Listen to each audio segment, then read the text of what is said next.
Jesus says, I have come to seek and save the lost. God says, in the last days, I will pour out my spirit upon all flesh, and that means you. When that spirit of God comes on your life, it will give you power to do mighty works of God. Today that spirit of God is coming on your life to heal you and deliver you, to give you courage to be bold for God in this generation. In every generation, God has moved mightily, producing powerful revivals. You are going to witness a massive revival soon. Are you ready to be a transformer in this generation? Praise the Lord, everyone. Praise the lord सभियों को Shalom. Shalom. We welcome you all today to your hour of miracle, और आज चमत्कार की घड़ी में सभी का स्वागत है। as we will be worshiping our God. और आज जब हम परमेश्वर की आराधना करेंगे, Just remember His goodness and His mercy. और याद रखिए कि वो तो भला है और वो परमेश्वर विश्वासु है। Just remember what He has done in your life. याद रखिए कि उसने आज आपके जीवन में क्या किया है। Have the eyes of faith. और आज एक विश्वास की आंखों के द्वारा देखिए। Just believe what you are praying for. और आज जिस विषय में आप प्रार्थना कर रहे हैं उसको पाने के लिए विश्वास रखिए। Yes, miracles are happening. हाँ, चमत्कार तो हो रहे हैं। Jesus is alive. और यीशु मसीह जिंदा है। And Holy Spirit is living inside of you. और आज पवित्र आत्मा आपके अंदर रह रहा है। So we welcome you to this Sunday service. और आज के इस संडे सर्विस में हम आपका स्वागत करते हैं। Let's worship our God. आइए हम परमेश्वर की आराधना करें। And after that we will hear what God has to speak to us in this situation. और फिर इसके बाद हम देखेंगे कि आज की परिस्थिति के लिए परमेश्वर हमसे क्या कहना चाहता है।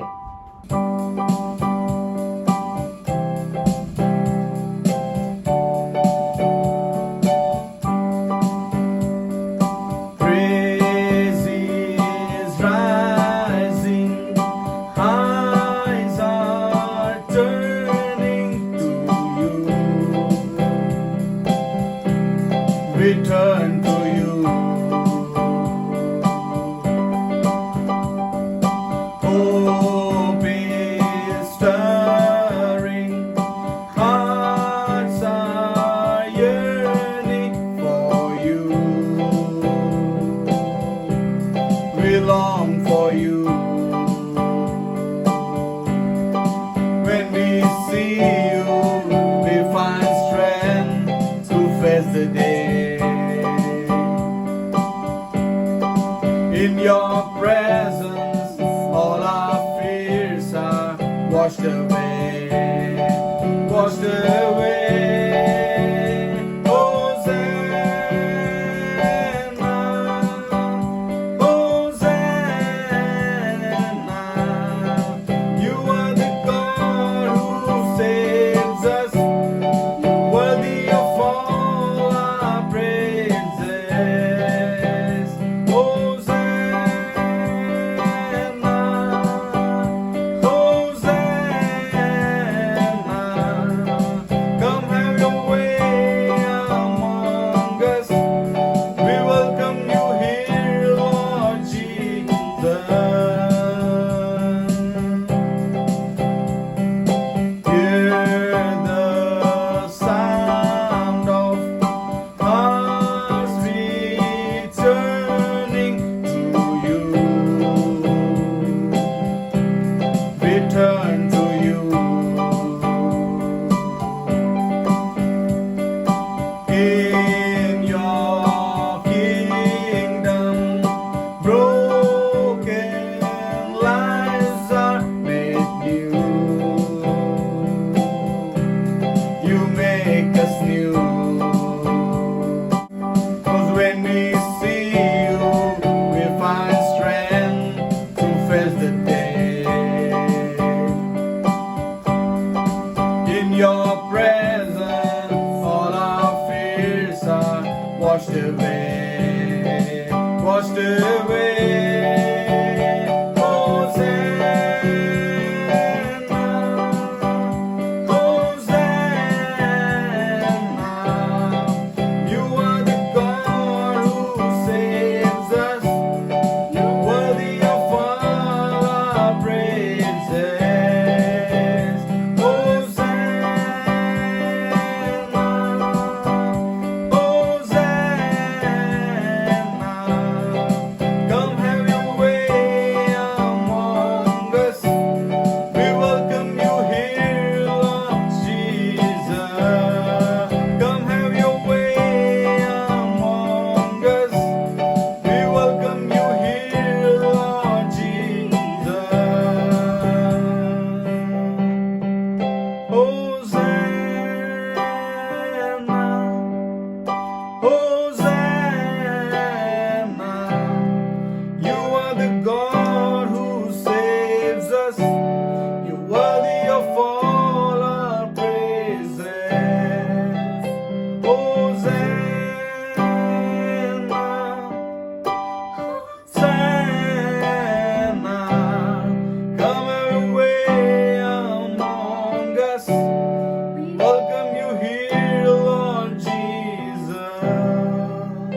thank you, Father.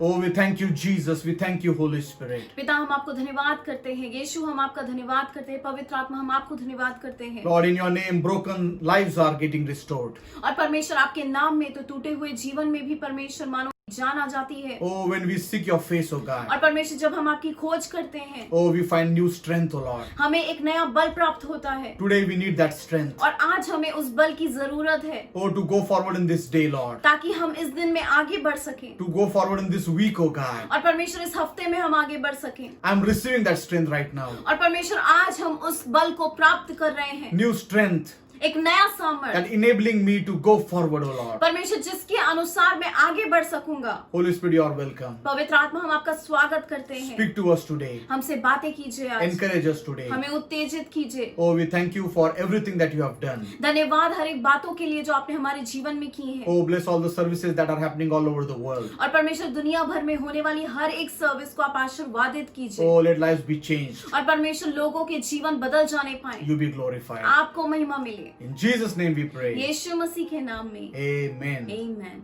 Praise the Lord once again. Praise the Lord फिर से सभियों को। We believe that God is doing a work inside of you. और मुझे पूरा विश्वास है कि परमेश्वर आपके जीवन में कुछ कार्य कर रहा है। Let's turn to the word of God. आइए हम परमेश्वर के वचन की ओर मुड़ेंगे। Colossians chapter 1 and verse 24. And it says, even now I rejoice in the midst of my suffering. कुलोसियों का पहला अध्याय और 24 वचन, अब मैं उन दुखों के कारण आनंद करता हूँ। So the title of my message is, और आज का मेरा विषय है, how can I rejoice when I am suffering?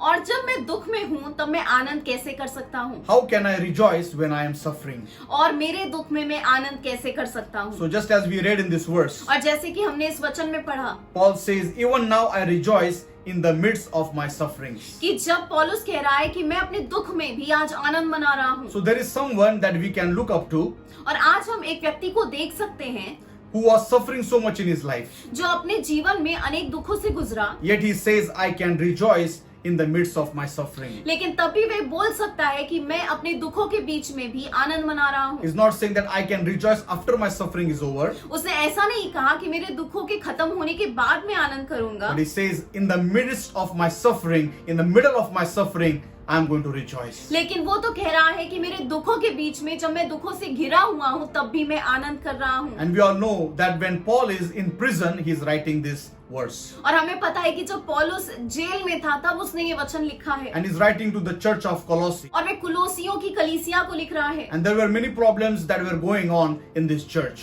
और अनेक ऐसी समस्याएं इस कलीसिया में हो रही थी, Different types of ideas and different types of teachings were coming in this church. और झूठे शिक्षण दिए जा रहे थे, झूठे तरीके की ऐसी बातों के ऊपर विश्वास रखा जा रहा था। And some of the teachings were so evil in nature that they said that there is no such thing as Jesus Christ or his deity was challenged.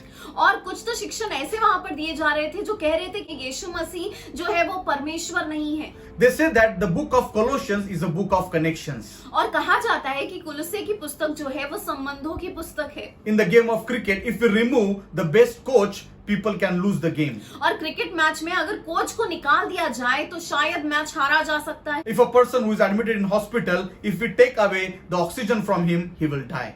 और अगर जो व्यक्ति अस्पताल में है और अगर उससे ऑक्सीजन निकाल दी जाए तो वो भी जिएगा नहीं। And similarly, if we take out joy from the life of a believer, that person will die spiritually. और अगर वैसे ही एक मसीह व्यक्ति के जीवन से आनंद को निकाल दिया जाए तो वे आत्मिक तरीके से मर जाएगा। So joy is very important in the life of a believer. और विश्वासी के जीवन में आनंद बहुत ज्यादा महत्वपूर्ण है। No matter what is going on in your life. फर्क नहीं पड़ता आज आपके जीवन में क्या हो रहा है। Paul says that I am going to rejoice in the midst of my suffering. पौलुस कह रहा है कि मैं अपने दुखों के बीच में आनंद करने वाला हूँ। Today, if you are going through financial problems, और अगर आज आप आर्थिक रीति से बहुत ही ज्यादा मुश्किलों में गुजर रहे and हैं, if you are a believer, और अगर आज आप विश्वासी हैं, speak by faith that I am going to rejoice in the midst of my financial problems. और आज आपको एक घोषणा करनी है कि भले ये मेरी आर्थिक समस्याएं हैं लेकिन मैं उसमें भी आनंद करने वाला हूँ। Lord, today I am sick and I don't know what's going on in my life, but I rejoice in the midst of my suffering. और आज तो मैं बीमार हूँ, मुझे समझ में नहीं आ रहा कि मेरा साथ क्या हो रहा है, लेकिन मैं ये सारी चीजों के बीच में आनंद करने वाला Lord, हूँ। I'm not getting a right life partner. My marriage is miserable, but Lord, I'm going to rejoice in the midst of my suffering. परमेश्वर मेरी तो शादी खराब हो गई है, मेरा पत्नी के साथ अच्छा संबंध नहीं है, लेकिन ये सारी बातों के बीच में मैं आज आनंद करने वाला हूँ। Lord, I had a wonderful job, but I just got laid down from my job, but I'm going to rejoice in the midst of my suffering. मेरे पास तो एक अच्छी नौकरी थी, लेकिन वो नौकरी मैंने गवा दी, लेकिन इसमें भी मैं आनंद करने वाला हूँ. Because the Bible says that rejoice in every situation. क्योंकि बाइबल के अनुसार हमें हर एक परिस्थिति में आनंद करना है. Someone asked the famous author C.S. Lewis. और C.S. लुइस नाम के एक बहुत ही ज्यादा मशहूर लेखक है, उनसे पूछा गया. They say, why do righteous suffer? उनको पूछा गया कि धर्मियों को क्यों ऐसी पीड़ाओं से जाना पड़ता है. He said, why not? और वो पूछने लगे क्यों नहीं. He said, because they are the only ones who can endure the suffering. और वो कहने लगे कि सिर्फ वही व्यक्ति है, वही लोग हैं जो ये सारी मुश्किलों को सह सकते हैं. So the question people ask, why, if you are a good person, if you are a believer, if you love the Lord, still why are you suffering? और लोग ऐसा प्रश्न पूछते हैं, अगर आप परमेश्वर से प्रेम करते हैं, आप परमेश्वर के प्रिय हैं, तब भी आप पीड़ाओं से क्यों गुजर रहे हैं. You can say, why not? और आप पूछ सकते हैं क्यों नहीं. I will suffer because I am made in such a way, I am made in such a way that I can endure this suffering and I come out with a mighty testimony. और आप कह सकते हैं कि परमेश्वर ने मुझे ऐसे रूप में बनाया है, ऐसे तरीके से बनाया है कि मैं ये सारी चीजों से गुजर सकता हूँ और ये सारी चीजों से मैं बाहर आ सकता हूँ. Similarly, these testings have come in your life so that God is preparing you for something that He has prepared for your life. और आज परमेश्वर आपको इस सारी परीक्षाओं से इसके लिए लेकर जा रहा है क्योंकि इन परीक्षाओं के बाद उसने आपके लिए कुछ तो बना कर रखा है. So this book of Colossae is similar to the book of Philippians. और कुलुस्सी की पुस्तक फिलिप्पी की पुस्तक के जैसी ही है. Even in that book we see that there is a theme called as joy. क्योंकि फिलिप्पी की पुस्तक में भी आनंद के विषय में बार बार लिखा हुआ है. It says that there is joy in suffering. और वहाँ पर भी पौलुस कहता है कि पीड़ा में आनंद है. There is joy in serving God. और सेवा करने में आनंद है. There is joy in believing. विश्वास करने में आनंद है. And lastly he says there is joy in giving. और आखिर में वो कहता है कि देने में भी आनंद है. So Paul is saying that I am going to rejoice today in the midst of what I am going through in my life. और पौलुस कहता है कि मैं ये सारी चीजों से जिससे भी गुजर रहा हूँ, मैं ये सारी बातों में आज आनंद करने वाला हूँ. If we look at this word rejoice in Greek, it means kairo and that means to be glad. और अगर हम आनंद शब्द को ग्रीक में देखें तो कायरो शब्द इस्तेमाल हुआ है जिसका मतलब होता है प्रफुल्लित होना. And it is a present tense or an active voice which means that God has given us a choice whether we can be joyful or we cannot. और ये तो मानो एक सक्रिय आवाज है कि परमेश्वर ने हमें चुनाव दिया है कि हमें इसकी आवाज सुननी है या हमें नहीं सुननी है. And it is a present tense that means no matter what I'm going through today, if I'm alive today, I need to rejoice. और ये एक वर्तमान काल की बात है, मतलब कि आज भले जो भी मेरे जीवन में हो रहा है, ये आनंद मेरे जीवन में बना रहने वाला है. So it is a choice that you and me have to make. और ये एक चुनाव है जो आपको और मुझे करना है. And every day, no matter what was happening in Paul's life, he was making a choice to rejoice. और पौलुस उसके जीवन में जो भी हो रहा था, हर एक दिन वो एक चुनाव कर रहा था कि वह परमेश्वर में आनंद करने वाला है. When he was preaching, he was rejoicing. और जब वे प्रचार कर रहा था तब वे आनंद कर रहा था. When he saw people getting raised and healed, he was rejoicing. और जब उसने देखा कि लोगों को चंगाइयां मिल रही हैं, चमत्कार हो रहे हैं, उसने आनंद किया है. When he saw that people were hating on him, people were stoning him, he was rejoicing. और उसने देखा कि लोग तो उससे नफरत कर रहे हैं, उसके ऊपर पत्थर फेंक रहे हैं, लेकिन वो परिस्थिति में भी उसने आनंद किया है. And now whenever he is in prison, he says that I rejoice in the midst of my suffering. और अभी जब वो एक तुरुंग में है, वहां पर भी वो कह रहा है कि ये सारी बातों के बीच में भी मैं आनंद कर रहा हूँ. So it was not occasionally that he was rejoicing, but no matter what he went through, at the end of the day, he was rejoicing in the Lord.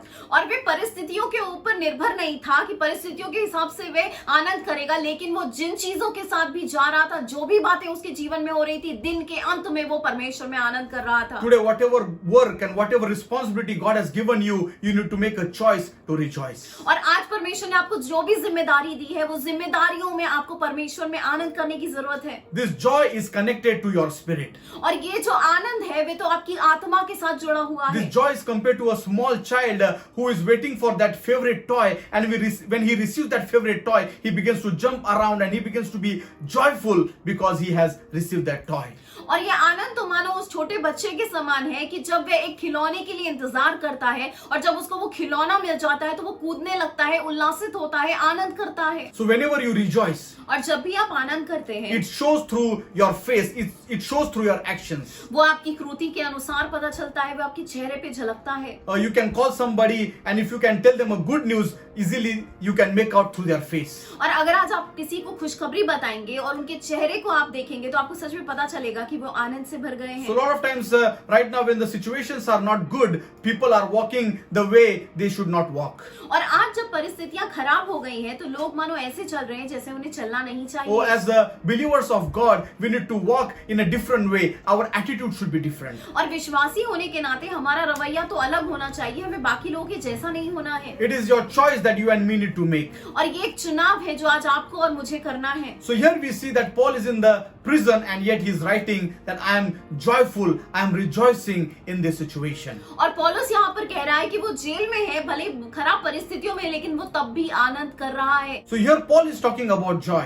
और यहाँ पर पौलुस आनंद के विषय में बात कर रहा है। And we all know that joy is the fruit of the Holy Spirit. और हमें पता है आनंद जो है वे तो आत्मा का एक फल है। So you cannot produce that joy on your own. और ये आनंद आप खुद अपने अंदर उत्पन्न नहीं कर सकते। Holy Spirit controlled believer can have joy in their life. और एक ऐसा विश्वासी जो पवित्र आत्मा के द्वारा चलता है, जिसका पवित्र आत्मा का उसके ऊपर नियंत्रण है, वही सिर्फ व्यक्ति आनंद दिखा सकता है। If you see in Acts chapter 5, the apostles were warned and they were threatened to not speak in the name of Jesus. और अगर हम देखें प्रेरितों के काम के 5वें अध्याय, यहाँ पर शिष्यों को तो धमकाया गया था कि वो यीशु मसीह के नाम में ना बोलें, But they came out rejoicing that they were suffering for the name of God. लेकिन वे लोग तो जब बाहर आए हैं तो वे आनंद करते हुए बाहर आए और कहने लगे कि हमको कितना ज्यादा परमेश्वर ने आशीर्वादित किया है कि हम उसके नाम के लिए पीड़ा उठा सकते हैं। They were rejoicing because they were counted as worthy to suffer for the name of Jesus. वे इसके लिए आनंद कर रहे थे क्योंकि उन्होंने बोला कि हम इस योग्य हैं कि हम यीशु के लिए पीड़ा उठा सकें। Why? Because they have received the baptism of the Holy Spirit. क्यों? क्योंकि उन्होंने तो पवित्र आत्मा का बपतिस्मा प्राप्त किया है The Holy Spirit was governing their life. और पवित्र आत्मा तो उनके जीवन के ऊपर नियंत्रण करा हुआ था। And if today Holy Spirit is taking control of your life, He is governing everything,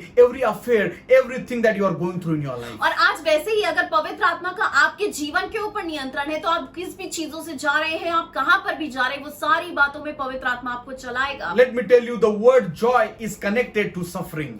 और जो आनंद शब्द है वो पीड़ा के शब्द के साथ ऐसा जुड़ा हुआ है। Whenever there is a suffering, remember that there is a connected word and that word is joy. और आप जब भी पीड़ा में जा रहे हैं, याद रखिए कि वो पीड़ा से जो एक चीज जुड़ी हुई है वो आनंद है। Brothers and sisters, the word of God tells us in Hebrews chapter 12.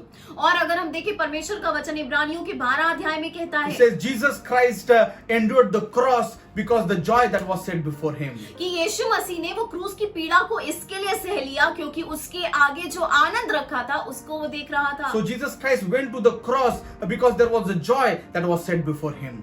क्योंकि यीशु मसीह क्रूस पर इसके लिए गया क्योंकि उसके सामने तो एक आनंद की बात रखी थी। Let me tell you, Jesus never lost his joy. और मैं आपको बताना चाहता हूँ कि यीशु मसीह ने कभी भी अपने आनंद को गवाया नहीं है। Oh, people came against him. अनेक लोग यीशु के विरुद्ध आ गए, There was a lot of threatenings against him. उसको बहुत ज्यादा धमकाया गया People were ready to destroy his life. और अनेक लोग तो उसके जीवन का नाश करना चाहते थे। Whenever he used to meet sinful people, और जब भी वे ऐसे पापी लोगों से मिलता था, people used to call him with different types of names and label him with a sinful man. और लोग तो उसकी बहुत ही ज्यादा घृणा करते थे, बहुत ही ज्यादा उसके ऊपर आरोप लगाते थे, अलग अलग नामों से यीशु को बुलाया जाता था। But he never lost his joy. लेकिन तब भी उस परिस्थितियों में उसने अपना आनंद नहीं खोया। And you can see the joy in the face of Jesus Christ. और यीशु के चेहरे पे हमेशा आनंद झलकता था। Many people have visitations of Jesus. अनेक लोगों को यीशु मसीह का ऐसा दर्शन हुआ है And many people have dreams about Jesus. और अनेक लोगों को यीशु मसीह का सपना आया है And they have said one thing, और उन्होंने एक बात कही है that when we saw the face of Jesus, कि जब हमने यीशु मसीह का चेहरा देखा, oh, there was a radiation, there was a joy that was reflecting from his face. यीशु मसीह के चेहरे पर तो एक ऐसा प्रकाश चमक रहा था, एक तरीके का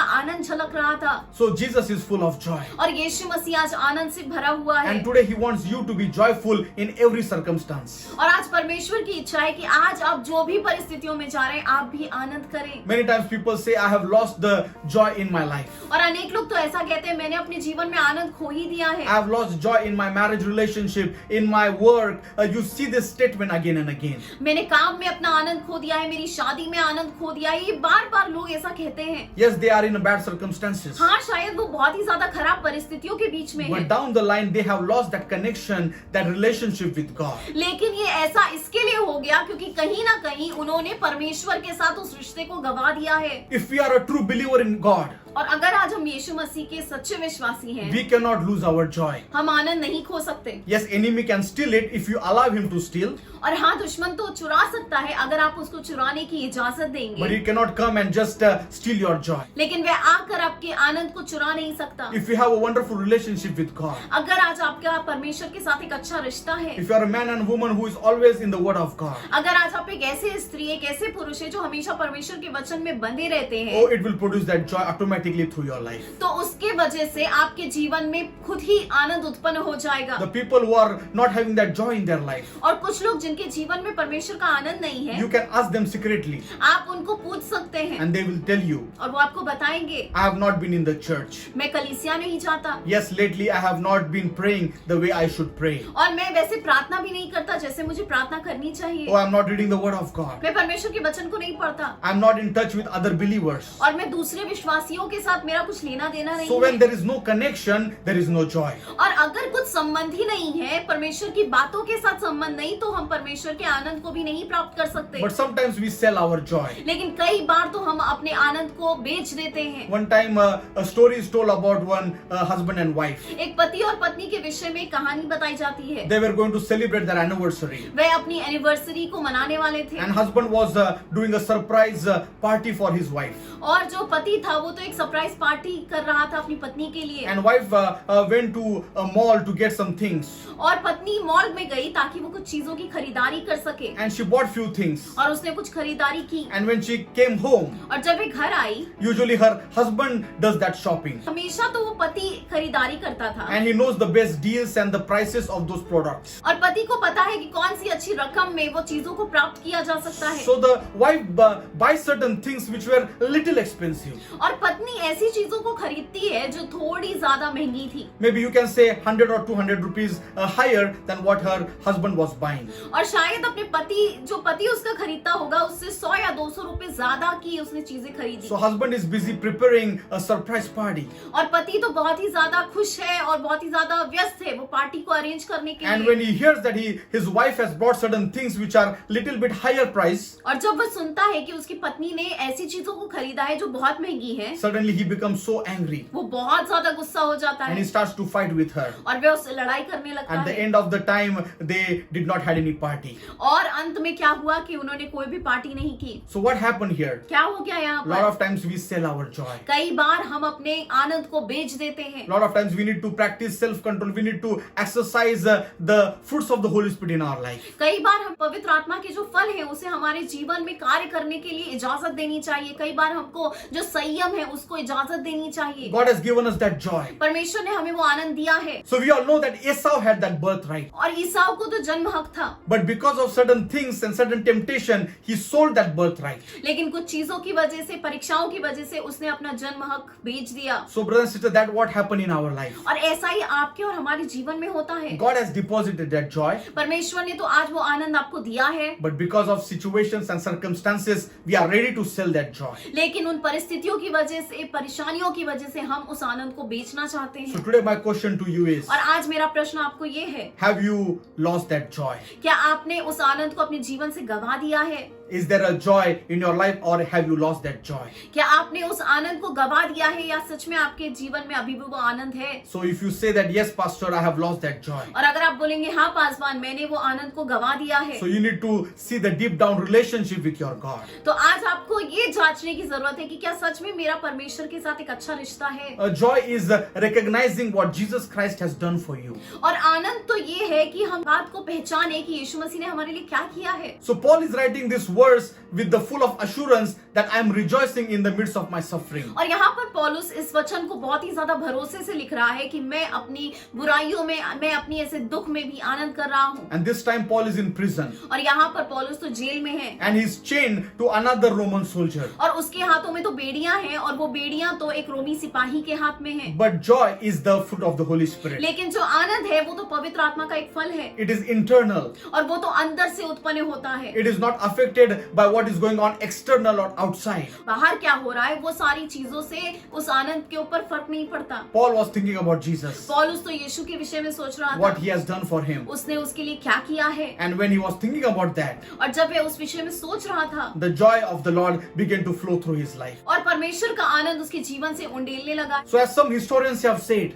और कुछ हिस्टोरियंस ने कहा है that the guards that were guarding Paul, कि जो सिपाही ऐसे निगरानी कर रहे थे पौलुस के ऊपर, after some time they have to be changed. और कुछ घंटों के बाद उनको बदलना होता था, Because that joy that was in the life of Paul, that anointing that was in his life, क्योंकि उसके जीवन के ऊपर जो आनंद था, जो उसके जीवन के ऊपर अभिषेक था, he did not keep quiet by talking about God. और वे शांत नहीं रह रहा था, वे तो परमेश्वर के विषय में बातें करते जा He रहा was था, singing hymns, he was making melody in his heart. और वे तो अपने दिल में आनंद कर रहा था, वे परमेश्वर के लिए गीत गा रहा था। And many said that the people that were guarding or those soldiers began to change. और अनेक लोग ऐसा कहते हैं कि जो भी सिपाही वहां पर निगरानी कर रहे थे उनका जीवन भी बदलने लगा है। Brothers and sisters, because that joy that was in his life. क्यों ऐसा हुआ? क्योंकि उसके जीवन में एक आनंद था, Even Jesus Christ was on the cross क्योंकि यीशु मसीह भी जब क्रूस पर था and he was suffering there. और जब वे वहां पर पीड़ा उठा रहा था, But the people that were looking at Jesus, लेकिन जो लोग यीशु की तरफ देख रहे they थे saw that there was something different. उन्होंने तो देखा कि वो तो कुछ अलग ही दिख रहा है। Jesus was rejoicing in the midst of his suffering और यीशु मसीह तो अपने दुखों के बीच में, पीड़ाओं के बीच में भी आनंद कर रहा था, because he knows that because I am suffering, my people are going to be free. क्योंकि यीशु मसीह को पता था कि अगर मैं दुख उठा रहा हूँ तो मेरे लोग आनंद कर सकते हैं, I'm taking those 39 stripes, but because of my stripes, somebody is going to be healed. क्योंकि मेरे 39 कोड़े खाने की वजह से किसी को तो चंगाई प्राप्त होने वाली है। I'm bleeding and the blood is dripping from my body, but because of my blood, somebody is going to enter in a new covenant. मेरे शरीर पे तो जख्म हो गए हैं, मेरे शरीर से तो खून बह रहा है, लेकिन मेरे खून की वजह से किसी को तो महान चंगाई प्राप्त होने वाली है। So brothers and sisters, in the midst of his suffering, he was rejoicing. और अपने दुखों के बीच में वे आनंद कर रहा था। And that's why after the death of Jesus, इसकी वजह से यीशु मसीह की मृत्यु के बाद the centurion says that he was a son of God. इसके लिए सेनापति ने गवाही दी कि वे तो परमेश्वर का पुत्र है।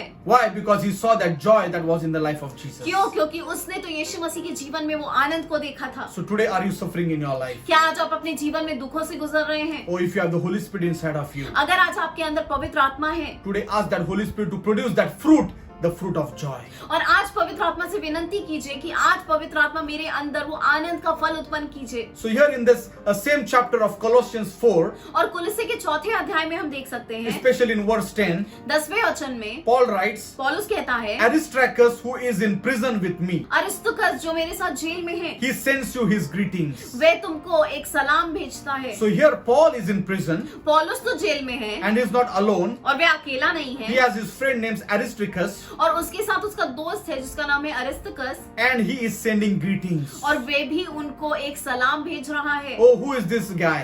और कौन है ये व्यक्ति? Who is this Aristarchus? और अरिस्तुकस कौन है? He was a Greek person. He was from Thessalonica. और थेसलोनिका का एक व्यक्ति था जो ग्रीक था, And यूनानी था, he was with Paul in the missionary journey. और वे पौलुस के साथ मिशनरी यात्राओं पे जाता था। He was with Paul when he was at Ephesus and there was a mighty riot. और वे पौलुस के साथ इफिस में था जहाँ पर बहुत ही ज्यादा दंगा हुआ था, And even in that riot, Paul was taken to captivity. और उस दंगे में भी पौलुस को कैद में ले जाया गया, And people came against Paul. और अनेक लोग पौलुस के विरुद्ध आए, And he was beaten. और उसको तो मारा गया। So this guy Aristarchus had a choice whether to go with Paul or to go back to his life. और अरिस्तुकस वहां पर मौजूद था, उसके पास तो चुनाव था कि वे पौलुस के साथ जाएगा या अपने जीवन में वापस लौट जाएगा। Maybe he was following Paul because he has seen miracles.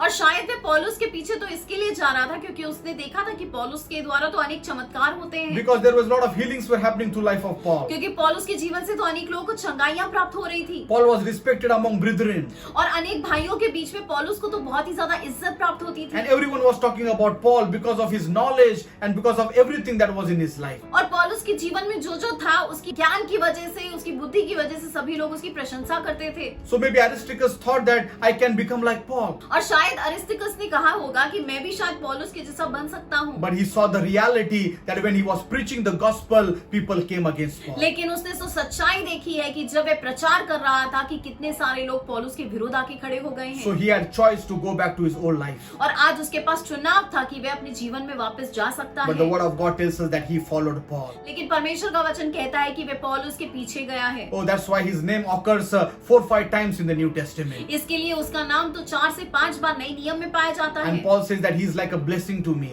और पौलुस कहता है अरिस्तर्खस मेरे लिए तो एक आशीर्वाद के समान है। He is my co-brother. He is my co-captive with me. He is encouraging me in my captivity. और वे तो मेरे साथ ऐसा सहभागी है, वो मेरा एक साथीदार है, वो मेरा कैद में साथीदार है, वो मुझे उत्तेजन दे रहा है। And here in this verse we see that Aristarchus also sends greetings. और यहाँ अरिस्तर्खस भी एक सलाम भेज रहा है। So in this prison, he needs to send out prayer requests. He needs to send out his testimony about the suffering that is taking place, but he's sending greetings. और यहाँ पर तो उसको एक प्रार्थना विनंती भेजनी चाहिए, उसको बताना चाहिए कि वो कितनी ज्यादा पीड़ा उठा रहा है, लेकिन वो सलाम भेज रहा है, खुशी कर रहा है, आनंद कर रहा है। He would have wrote a letter full of sorrow and full of suffering that, oh, I am suffering so much, I wish to get out from this place, but he's sending greetings. लेकिन वहां पर तो वो पत्र लिख सकता था कि मैं बहुत ही ज्यादा दुखों से जा रहा हूँ, पीड़ाओं से जा रहा हूँ, मुझे यहाँ से बाहर निकलना है, लेकिन वे तो सलाम भेज रहा है और खुशी का सलाम कर रहा है। So brothers and sisters, what is the meaning of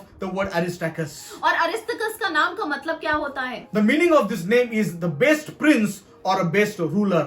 इसके नाम का मतलब है अच्छा राजकुमार या अच्छा सम्राट। So his name is a wonderful name. और इसका नाम तो बहुत ही ज्यादा सुंदर नाम है। But here he is acting opposite to his name. लेकिन वे तो अपने नाम के विरुद्ध ही अपना जीवन जी रहा है। His name means prince. उसके नाम का तो मतलब है राजकुमार। Somebody who will rule someone. और एक ऐसा व्यक्ति जो दूसरों के ऊपर राज करेगा। But now he's in prison. लेकिन वे तो आज जेल में है। He's suffering in his life. वे तो अपने जीवन में पीड़ाओं से गुजर रहा है। That's what happens in your life and my life. और ऐसा ही आपके और मेरे जीवन में भी होता है। So no matter where he is today, और फर्क नहीं पड़ता कि वो कहाँ था, he's rejoicing in the Lord. वे तो परमेश्वर में आनंद कर रहा है। For the world he was a captive. और दुनिया के लिए तो वो कैद में है। But when he is telling the people of God, लेकिन जब वे परमेश्वर के लोगों से बात कर रहा when है, Paul is talking to the people of और God, जब पौलुस लोगों से बात कर रहा he है, says, I am captive of Jesus Christ. वो तो कह रहा है मैं यीशु मसीह का कैदी हूँ, I am prisoner of Jesus Christ. और मैं यीशु मसीह का कैदी हूँ। So Paul and his colleagues did not see themselves as prisoners of Rome, but they saw themselves as prisoners of Jesus Christ. और पौलुस और उसके जो साथी थे, उन्होंने कभी भी अपने आप को रोमी अधिकारियों के कैदी नहीं देखा, लेकिन उन्होंने तो यीशु मसीह का कैदी बनकर जीवन जिया है। They did not say that we are serving Roman government, we are under Roman government. They say that yes, we are under Lord Jesus Christ. और उन्होंने ऐसा नहीं कहा कि हम तो रोमी अधिकारियों के अधीन हैं, लेकिन हम तो यीशु मसीह के अधीन हैं। They did not make us captive, but Jesus Christ allowed us to become captive. और उन्होंने हमको कैदी नहीं बनाया, लेकिन यीशु मसीह ने तो इजाजत दी है ताकि हम कैदी बन सकें। Jesus Christ is sovereign over our life. और आज यीशु मसीह की पूरी तरीके से सर्वश्रेष्ठता आज हमारे जीवन के ऊपर So है। that what needs to be done in our life as well. और आज हमारे जीवन में भी वैसा ही होना चाहिए। If a bad situation is coming in your life, अगर आज आपके जीवन में एक खराब परिस्थिति आ रही है, maybe if you have lost your job today, और शायद आज आपने अपनी नौकरी खो दी है, many negative things have come in your life. शायद बहुत सारी ऐसी नकारात्मक बातें आपके जीवन में आ गई You हैं। need to think that God is sovereign over my life. आज आपको ये बात समझनी होगी कि परमेश्वर की सर्वश्रेष्ठता आज मेरे जीवन के ऊपर Yes, I है। am being tested, हाँ, मैं तो परीक्षाओं में जा रहा but हूँ, I'm going to come out like a gold. लेकिन मैं तो सोने के जैसा चमकता हुआ वापस आने वाला हूँ। Despite of having a wonderful name, और एक सुंदर नाम होने के बावजूद this man was living a humble life. वह तो एक नम्र जीवन जी रहा था। But his name also comes in the level of those people who are respected men and women of God. लेकिन उसका नाम तो उन नामों के बीच में आया है जिनकी बहुत ही ज्यादा प्रशंसा की जाती थी। He was with Paul even in shipwreck in the island of Malta. और माल्टा के जो टापू पर जहाँ पर पौलुस था, वहां पर भी ये व्यक्ति उसके साथ मौजूद था। So even though he was in prison, he would have had a choice to go back to his life. और यहाँ पर वो जेल में है और उसके पास चुनाव है कि वह वापस अपने जीवन में लौट सकता But है, after he was released from the prison, लेकिन वो जेल से बाहर आने के बाद he's again going with Paul. वे फिर से पौलुस के साथ जा रहा Now है। there is a shipwreck. और अभी तो जहाज टूट गया All है kinds of problems that were going in Paul's life. और पौलुस के जीवन में तो अनेक समस्याएं हो रही थी, But he was with Paul. लेकिन वह तब भी पौलुस के साथ बना रहा He है। was encouraging him. वह उसको उत्तेजन दे रहा था। He is not known as somebody who is a preacher or a speaker or a healer, but he is a humble man of God who is always supporting Paul. और वह एक ऐसा व्यक्ति नहीं जिसको बोला जाता है कि वो महान प्रचारक था या शिक्षक था या उसके जीवन के द्वारा अनेक चंगाइयां हुई, लेकिन एक ऐसा व्यक्ति जो चुपचाप से बहुत ही ज्यादा पौलुस को उसकी परेशानियों में उत्तेजन दे रहा था। Maybe today you can be that kind of person और शायद आज आप एक ऐसे व्यक्ति हैं, that you need to encourage someone. आपको किसी को तो उत्तेजन देने की Let me जरूरत tell है। you, people are going through so many things today in this situation. और मैं आपको बताना चाहता हूँ कि आज की इस परिस्थिति में लोग बहुत ही ज्यादा बुरी बातों से गुजर रहे हैं। Oh, all you need to do is take your phone and just call somebody and pray for someone. और आपको क्या करना है, अपना फोन लीजिए, किसी को तो कॉल करिए, प्रार्थना करिए उनके लिए। People desperately need encouragement. और आज लोगों को सबसे ज्यादा कि अगर किसी चीज की जरूरत है तो वो है उत्तेजन। 2 times his name is mentioned in the letters of Paul. और पौलुस के पत्रों में 2 बार इस व्यक्ति का नाम है। In Colossians 4 and verse 10. कुलोसे के 4th अध्याय 10वें वचन And में also sending greeting. कि वे लोगों को खुशी से सलाम भेज रहा है And he is sending the greetings to the believers. और वे विश्वासियों को खुशी से सलाम कर रहा How है। can someone in prison send greetings? और आखिर कोई जेल में होकर कैसे दूसरों को खुशी से सलाम कर सकता है? It is because they were trusting in God. क्यों? क्योंकि उनका भरोसा तो परमेश्वर के ऊपर था। Whenever we give greetings to someone, और जब भी हम किसी को सलाम करते हैं, usually we do it with a smiling face. हम खुशी से करते हैं। We say to people, good day. और हम किसी को तो कहते हैं तुम्हारा दिन शुभ जाए, In India we say namaste. और हम नमस्ते कहते हैं। So whenever we say these greetings, और जब भी हम ऐसा सलाम करते हैं किसी को, we have a joy on our face. हमारे चेहरे पर एक मुस्कान होती है। So here this person is sending greetings. और यहाँ पर ये व्यक्ति तो लोगों को पूरी तरीके से नमस्कार कर रहा है। And he is tied in the prison. और वह तो जेल में एक कैदी का जीवन जी He is रहा है tortured. और उसको तो बहुत ही ज्यादा पीड़ा उठानी पड़ But रही with a है, smiling face he is sending greetings. लेकिन वे खुशी से लोगों को सलाम भेज रहा So है। why? Because they are practicing what they are preaching. क्यों? क्योंकि वे जो प्रचार कर रहे थे उसको अपने जीवन में लागू भी कर रहे They थे, जी रहे understood थे। what is the true joy. उनको पता चला कि सच्चा आनंद क्या है। If you are suffering in your life और अगर आज आप अपने जीवन में दुखों से जा रहे हैं and still you are a joyful person, लेकिन तब भी आप आनंद कर रहे हैं, so what is the reward of being joyful in your suffering? और अगर हम दुखों में भी आनंद करेंगे तो इसका प्रतिफल क्या है? Let me tell you, there is always a reward. मैं आपको बताना चाहता हूँ कि हर एक बातों में प्रतिफल है। Our God is a God of reward. हमारा परमेश्वर तो प्रतिफल देने वाला परमेश्वर At the है। end of this journey and at the end of this suffering, you will be rewarded. और इस यात्रा के अंत में और इस पीड़ाओं के अंत में परमेश्वर आपको एक प्रतिफल देना चाहता है। Let's turn to Ephesians chapter 6 and verse 8. और इफिसियों का 6वां अध्याय और 8वां वचन, And it says, because you know that the Lord will reward each one of you. और तुम तो जानते ही हो कि परमेश्वर हर एक को प्रतिफल देगा। So God will reward each one of us. परमेश्वर हर एक व्यक्ति को प्रतिफल देने वाला है। So from this verse we know that the one of the characteristic of our God that he is a rewarder. और इस वचन से हम देख सकते हैं कि परमेश्वर तो प्रतिफल देने वाला परमेश्वर है, So God is going to give you that reward. और आज परमेश्वर आपको प्रतिफल देने वाला So है। what are the results or what is the reward of suffering? और दुख में आनंद करने का क्या प्रतिफल मिलता है? So it brings us near Jesus Christ. ये सारी बातों से हम मसीह के पास आ जाते हैं। Paul says in Philippians chapter 3 and verse 10, और अगर हम फिलिप्पी के 3रे अध्याय और 10वें वचन में देखें, Paul says that I may know him and the power of his resurrection पौलुस कहता है कि मैं उसे जानूं और उसका जो पुनरुत्थान का सामर्थ्य है मैं उसको जानने पाऊं, and the fellowship of his sufferings. और जो उसकी पीड़ा की सहभागिता है मैं उसको वो जानने पाऊं। So in this suffering, Paul was able to come close to Jesus Christ. और इन पीड़ाओं की वजह से पौलुस परमेश्वर के और भी करीब जा सका। So brothers and sisters, Paul was seeing the suffering side of Jesus. और पौलुस ने तो पीड़ा भरा हुआ चेहरा यीशु मसीह का देखा है। Many of them saw the victorious side of Jesus. अनेक लोग तो यीशु के विजय होने का चेहरा देखते हैं। They saw the miracle side of Jesus, अनेक लोग तो यीशु के चमत्कारी रूप देखते हैं। the compassion side of Jesus, यीशु मसीह कैसे दया और कृपा करता है उसका चेहरा देखते but हैं। only few saw the suffering side of लेकिन Jesus. कुछ ही लोग हैं जिन्होंने देखा कि यीशु मसीह ने पीड़ा भी उठाई है। So whenever you and me go through this suffering in our life, और जब आप और मैं इन पीड़ाओं से दुखों से गुजरते हैं, we exactly know what Jesus was struggling in the Garden of Gethsemane. और उस समय हम जान सकते हैं कि गेत्सेमनी बाग में यीशु कौन सी बातों से संघर्ष कर रहा था। What it is to be alone. क्या होता है जब हम अकेले हो जाते हैं, So we see the suffering side of Jesus. और हम उस तरीके से यीशु कैसे पीड़ाओं से गुजरा उस बातों को हम जान सकते And हैं। this helps us to know what Jesus Christ went through in his life. और ये सारी बातों से हमें पता चलता है कि यीशु मसीह कौन कौन सी बातों से गुजर कर गया है। In today's world, और आज की दुनिया में our technology is so much advanced. और टेक्नोलॉजी तो बहुत ही ज्यादा आगे बढ़ गई है। If you want to ask any information, और अगर आप कोई जानकारी पाना चाहते you हैं, can easily go to the internet. आप आराम से इंटरनेट पे जा सकते And हैं। because of the speed of the internet, you can get the answer. और इंटरनेट जितनी ज्यादा तेजी से चल रहा है उस पर निर्भर करता है कि आपको कितनी जल्दी उत्तर मिल जाएगा। जाएगा। For example, if you ask the internet who built the famous fort, और अगर आप इंटरनेट को पूछेंगे कि किसने सबसे ज्यादा मशहूर किला बनाया है, so the answer will be given to you immediately. और तुरंत आपको उत्तर मिल जाएगा। But if you go to the person who built that fort, लेकिन अगर आप उस व्यक्ति के पास जाएंगे जिसने वो किला बनाया है, and if you ask him और अगर आप उसको पूछेंगे who built this fort, कि किसने ये किला बनाया है, so this person will tell you with a passion in his heart. लेकिन वो व्यक्ति तो आपको एक तीव्रता से, एक जोश से आपको बताएगा। Maybe while telling you, he will have tears.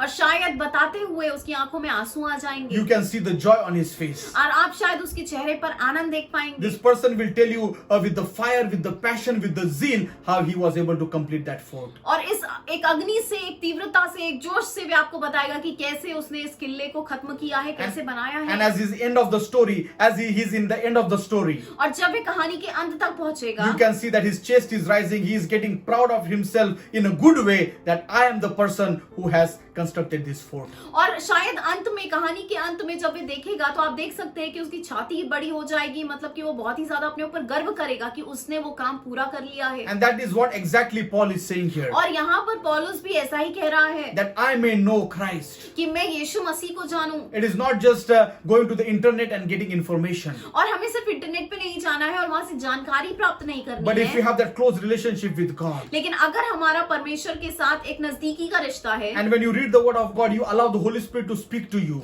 और अगर आप पवित्र आत्मा के पास जाएंगे और वे आपसे बातें करेगा, Just as you talked with that man who constructed that fort, जैसे कि उस व्यक्ति ने जिसने वो किले को बनाया था, and he told you in a passion. और उसने तो एक तीव्रता से, एक जोश से बताया है। Similarly, when you go to the word of God, वैसे ही जब आप परमेश्वर के वचन में जाते हैं and you ask the author who wrote the word of God, और आप उस लेखक से पूछते हैं कि कैसे ये वचन लिखा गया है, Holy Spirit will tell you in that passion, in that zeal, the word that he has mentioned in the Bible. और वैसे ही पवित्र आत्मा आपको एक जोश से, एक तीव्रता से, एक उत्साह से आपको बताएगा कि क्या है उस परमेश्वर के वचन में। So just know God not only with the book knowledge, but also through your experience. आपको सिर्फ परमेश्वर को जानकारी के द्वारा नहीं जानना है, लेकिन उसका अनुभव लेना है। Another thing which is a reward of suffering. एक और बात, क्या प्रतिफल मिलेगा हमको? It says that it brings us assurance of salvation. इसका मतलब है कि हमको हमारे उद्धार का एक भरोसा प्राप्त होगा। 1 Peter chapter 4 and verse 14 says, If ye be reproached for the name of Christ, happy are ye or blessed are ye. पहले पत्रस का 4 अध्याय और 14 वचन,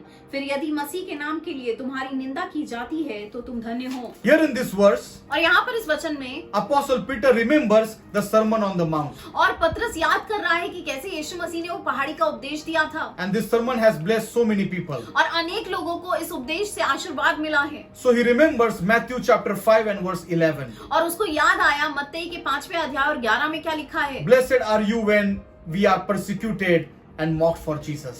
और जब भी हमारी यीशु की वजह से निंदा की जाती है, हमारा सताव किया जाता है, हम तो आशीर्वादित हो जाते हैं। So if you are suffering today, और अगर आज आप पीड़ा में हैं, God says that you are blessed. और परमेश्वर आज आपको कह रहा है कि आप आशीर्वादित हैं। What is blessed?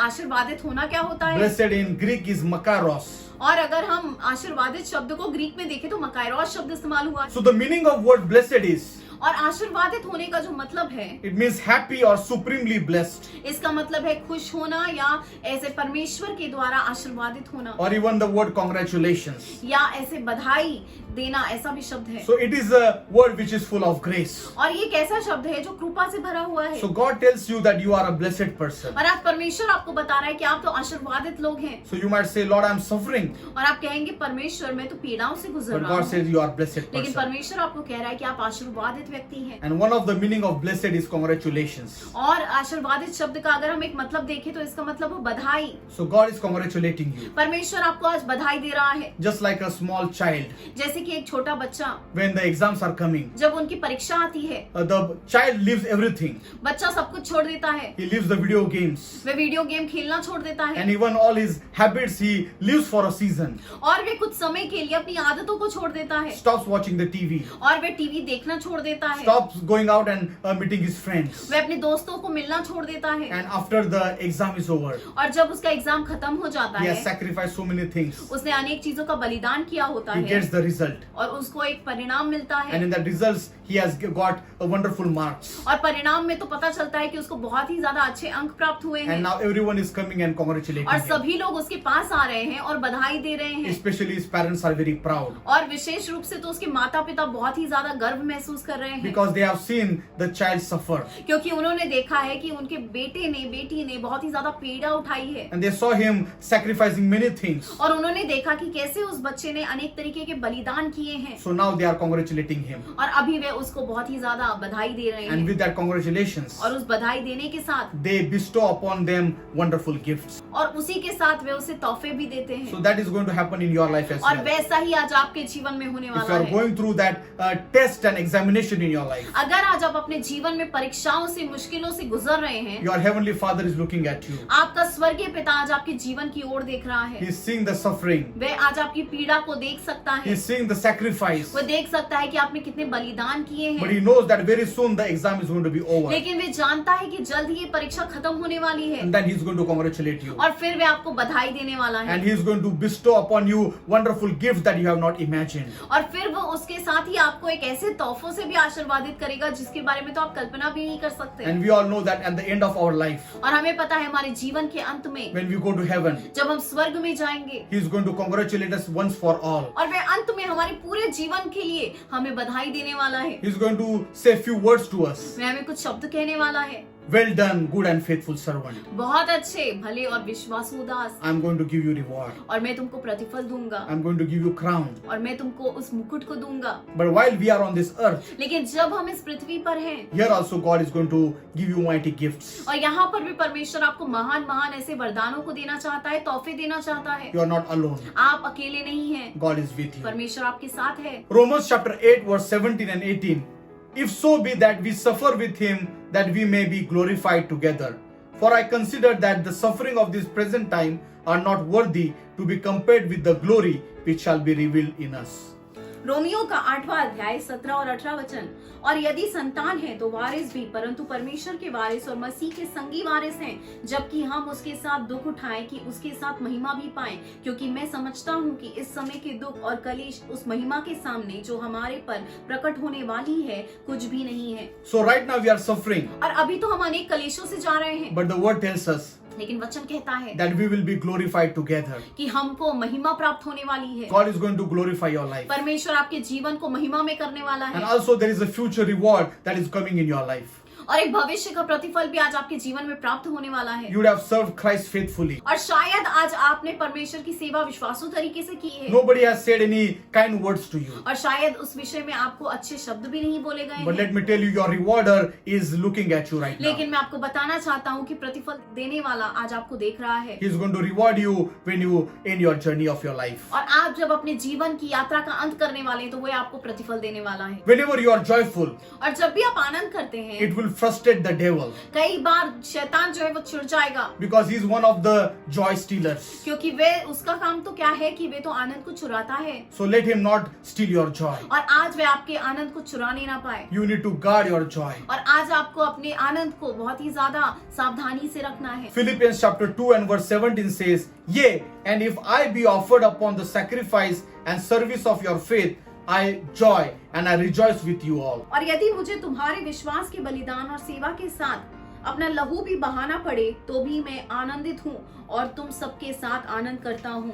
Paul here is saying पौलुस यहाँ पर कह रहा है that for your sake, if I suffer, कि अगर तुम्हारी वजह से अगर मुझे पीड़ा उठानी पड़ रही and even है, have to give my life as an offering for you, और अगर मुझे अपने आप को तुम्हारे लिए एक बलिदान के रूप में भी देना पड़े, I will happily do that. मैं खुशी खुशी करूंगा, Because of my sacrifice, you will be saved. क्योंकि मेरे बलिदान की वजह से तुम्हारा उद्धार हो जाएगा। Whenever we rejoice, और जब भी हम आनंद करते हैं and whenever we are ready to pay the price, और जब भी हम वो कीमत चुकाने के लिए तैयार हैं, the result is other people will be saved. परिणाम तो ऐसा होता है कि दूसरे लोगों का उद्धार हो जाता है। Even in the life of Esther we see, और हम एस्थर के जीवन में भी देख सकते हैं, she was ready to sacrifice. और वे तो तैयार थी एक बलिदान करने के लिए, Oh, she took that 3 days fasting और उसने तो 3 दिन उपवास रखा है, and she took her life in her hand and she approached the king. और उसने अपने जीवन को जोखिम में डालकर राजा के सामने जाकर वो खड़ी हो गई है, And because of her sacrifice और उसके बलिदान की वजह से and because of her boldness, और उसके धाड़स की वजह से many people's life were saved. अनेक लोगों के जीवन बच गए हैं। So when you rejoice और जब आप आनंद करते in हैं your suffering आपकी पीड़ाओं के बीच में and in that, और उन सारी चीजों में, if you say that Lord I thank you और आप कहते हैं परमेश्वर धन्यवाद, because of your sacrifice, आपके बलिदान की वजह many से people will be saved. अनेक लोगों का उद्धार हो जाएगा। Yes, in the time of prison, हाँ, जेल के समय में Paul was writing many letters. पौलुस अनेक पत्रों को लिख रहा था, And those letters today we can read और आज उन पत्रों को हम पढ़ सकते हैं, and we get assurance about the promise of God. और हम परमेश्वर के वादों में और भी ज्यादा ऐसा आत्मविश्वास रख सकते हैं। So even in his suffering, और उसकी पीड़ा में भी God was using him mightily. परमेश्वर ने उसे महान तरीके से इस्तेमाल किया है। He was productive. वह तो बहुत ही ज्यादा फलदायी व्यक्ति हो गया So है। today if you are suffering in your life, अगर आज आप अपने जीवन में पीड़ाओं से गुजर रहे हैं, don't wait for the suffering to be finished इंतजार मत करिए कि आपकी पीड़ा कब खत्म होगी, and then I will do something for God. और ऐसा मत सोचिए कि उसके बाद मैं कुछ करूंगा। But wherever you are right now, लेकिन आप जहाँ पर भी हैं आज begin to be used for God. आज परमेश्वर के लिए आपका इस्तेमाल होने Say पाए, that God, I am here. और परमेश्वर से कही परमेश्वर मैं यहाँ पर हूँ I am joyful. और मैं आनंदित हूँ, I rejoice. मैं आनंद कर रहा हूँ। Use me for your glory. परमेश्वर आपकी महिमा के लिए मुझे इस्तेमाल कीजिए, And God will use your और life mightily. परमेश्वर आपके जीवन को महान तरीके से इस्तेमाल So brothers and करेगा। sisters, भाई और बहन, how can I rejoice in my suffering?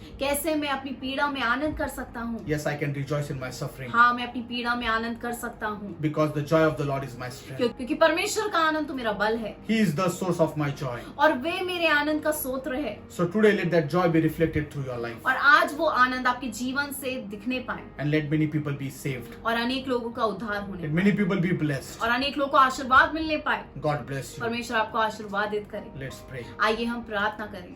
Thank you, Lord. Thank you, Holy Spirit. As morning dawns and evening fades, you inspire songs of praise that rise from earth to touch your heart and glorify your name. Your name is a strong and mighty tower. Your name is a shelter like no other. Your name, let the nation sing it louder. 'Cause nothing has the power to save.